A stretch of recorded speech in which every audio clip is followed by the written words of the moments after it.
And that really it's good news. It's good news that there's something about how we are designed that can bring us joy if we find ourselves doing Right. what we are. Yeah. Now, I don't have a lot of experience with corporate America. In fact, I don't even think I've had a real job in corporate America. Here's what I think of when I hear the terms corporate America. Mm-hmm. I think of a place where you go to work, it doesn't matter what you like or who you are, you just produce, you just work, and you keep your problems to yourself, whether you like your job or not, you keep that to yourself. All that your employer cares about is your productivity. Now, I'm sure I'm exaggerating that, but I'll tell you that these are some real feelings. You worked in corporate America for a while. How safe is it in corporate America to even think about job fit, to even think about enjoying your work? How safe is it? You know, I think my own experience, I kind of grew up in corporate America, and my own experience is that our culture has really markedly changed. And I think the idea of job fit, maybe those words aren't as palpable in corporate America as the words employee engagement. And employers are very, very aware of the importance of employee engagement and what the cost is to the organization if their employees aren't engaged, and the high turnover and the high cost of training new people. And so the idea, maybe the exact words of job fit aren't palpable, but the idea of employee engagement and the idea of really pulling to and maximizing the strengths of your people. I think organizations are very aware that that's a huge piece of their expenses, and they want to be able to make sure that they've got the employees, the right people in the right seats. And so there's more of an interest. Wow. There's more of an interest. Yeah, wow. There's just tons of questions that I'm thinking about as I talk about this. You know, one of the other ones that I want to ask here on air is when it comes to the hiring process, you've got a person who's probably very aware of their gifts, their strengths. They've probably had a previous job that was a great fit, and now they're looking, with an employment. Right now, it's not unusual to meet very talented people that are looking for work. Right. In their process of searching for new jobs, how much should they disclose about their design and the kind of environment that they think would be suitable for them? How much of that should they disclose up front when they're trying to find new employment? I think they should disclose all of it. I really do. I think for an individual to be really clear about what their gifts and strengths are, to be able to phrase it in the way that it really shows the value add that they're going to bring to the organization, for them to be fluent about the kind of not only value add that they bring, but the kind of environment that they can help create based on how they're put together, how they'll impact the culture, how they'll impact the service line, whatever it is that they're interested in. I think for them to really know and be able to paint the picture for the employer about what they can do is going to really be giving them a good edge, a real good edge. Wow, that is great. Yeah. So then one other question then is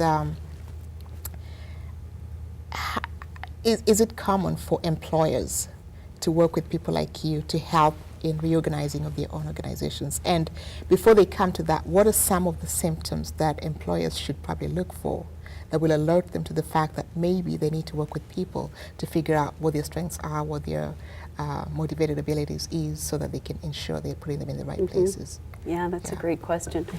You know, there's a lot of different scenarios, and I think currently what I'm noticing in my business is that a lot of baby boomers are retiring, and it's leaving some vacancies of fairly important roles in an organization. And so that coupled with, so that's kind of turnover that is happening at a really fast pace with some important jobs in an organization. And for an organization to take a good hard look at what they need to fill that role And when they think about filling those roles, to get really clear about what they need to fill it currently and what's going to be needed coming up 2 year, 3 year, 4 years down the line. And for them to do that, they have to be intentional about what the organization needs, what the organization direction is, and what the gift mix is of those candidates that they need to fill that role.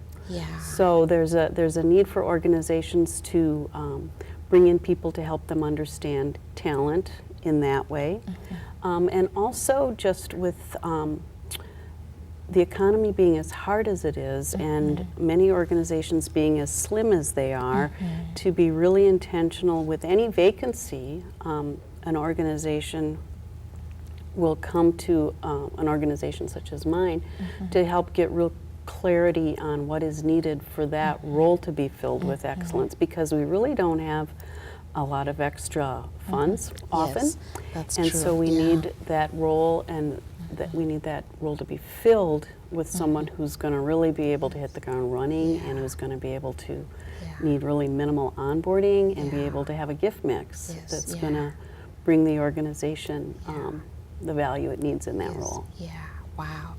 Now I want to get to the fun part. Yeah. So I want to hear from you. Yeah. I want you to describe the process of helping somebody discover their design. I mean, where do you start? What on earth do they need to do to be able to figure out? Is it a questionnaire they go through? Is it some, there's things like Myers-Briggs and tools like that I've had. Right. How similar is your system to Myers-Briggs or tools like that? Or, can you tell us a little bit about the process? Sure will. Myers-Briggs and the DISC and Strength Finders and personality tests are really wonderful tools, and they all have the ability to give folks a slice of understanding about a human person. And what I do that's different is that my process is unlike those tools, because those tools will have an individual fill out a form, and it's oftentimes a forced choice form. Say that quickly. And being forced choice, then you've got a limited number of answers, and oftentimes you kind of go, well, kind of that and kind of that, to fill in something. And so it's not always an accurate representation of you, and then those answers are compared. They're totaled and tabulated and compared to a standard or a norm. So your results are compared with lots of other people that have taken the same test, and you're typically given a number or some letters or something. And the point is, you're compared to others. And the process I use is different in that it is not normative, and we are having an individual who's interested in going through this process, having them reflect on times in their life they've enjoyed doing something that they feel that they've done well, and or that they've had a sense of accomplishment and satisfaction in using. And so you're thinking about your stories, and it's your stories when you're kind of in the zone of being at your best.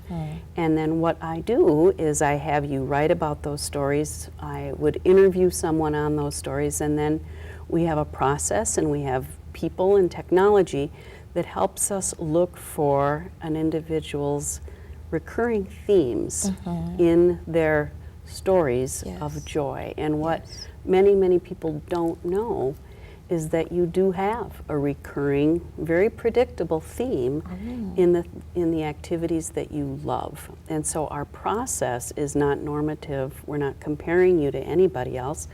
We're actually looking for your unique gifts in your stories, and that process is called, it's got a big word, and it's called idiosyncratic.